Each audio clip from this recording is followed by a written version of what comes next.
Доброго здоров'ячка, хунту і хунтубери. Ми з України. Є такі валізи, без яких не обходиться жодна поїздка пана Путіна, з неприхованим трепетом прокоментували тематичне дефіле найвеличнішого друга китайського народу кремлівські журналісти, які сприйняли дефіле двох представників зникаючого виду морських офіцерів Росії з горизвісними валізами як дещо на кшталт військового параду, в ході якого публіці демонструється остання зброя путінської армії, над якою ще не реготали.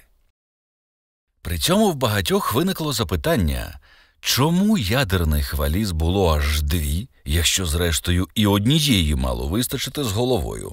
Двійники, валіза удмуртка і валіза бенкетна. А справжня давно поламалася, бо Владимир Владимирович під час нападів Величія так часто сував туди свій могутній збітень, що той застряг, і коротке, дуже коротке замикання забрало життя обидвох. Всяке може бути, чого вже там. Але тут цікавіше інше. Припустимо, у першій валізі зрозуміло що. Славнозвісні відходи геополітичної життєдіяльності Володимира Володимировича Путіна.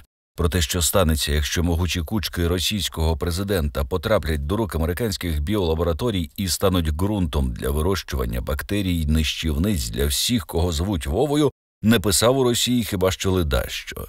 У дружньому Китаї подібні витоки, звичайно ж, неможливі, але завжди може знайтись якийсь колекціонер, та ще й до того ж ініціативний.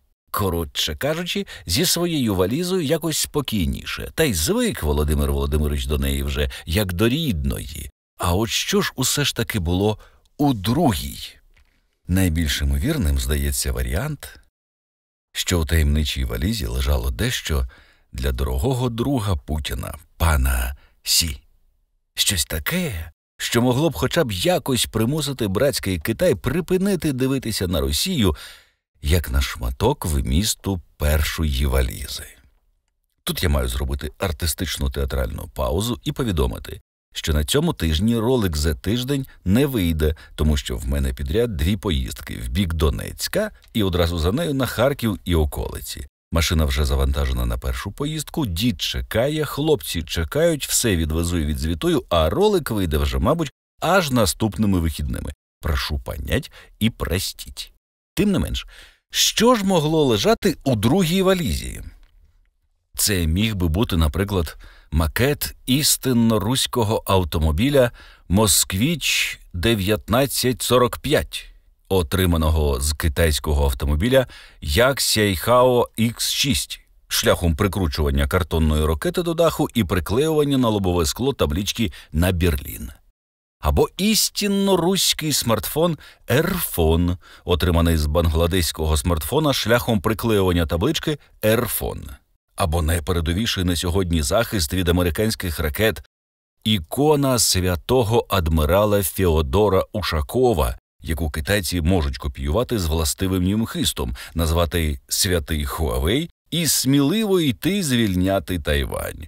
Або пророцтво святого хлопчика Онанія, про те, що гряде православний правитель Путятій, який перекроїть світ і виведе Русь із прірви зла, і якщо Китай підпише контракт з силою Сибіру, хлопчик Онаній напророчить про імператора Сі Цзіньпіня такого, що Байдену захочеться встати і заридати. Точніше, сісти і ржати. Точніше, впасти, лежати і ржати. На жаль, що саме було у Путіна у другій валізі, так і залишилося нез'ясованим, тому що Владимир Володимирович за чутками під час закритих перемовин з дорогим другом Сі трохи занервував, переплутав валізи, спаскудив панові Цзіньпіню всю підлогу династії Мінь і потім 3 години її особисто відтирав. Власне, тому закрита частина перемовин стільки й протривала. Це була бесіда істинно рівноправних партнерів. Так Владимир Владимирович Путін нагнув Сі Китай Сю. Слава Україні, слава ЗСУ. Зробіть донат та репост, якщо згодні. Доля і ролика, і України в ваших лайках, донатах, коментах і репостах. Ставайте донаторами Пенса, тож це і буде ваш внесок в перемогу України.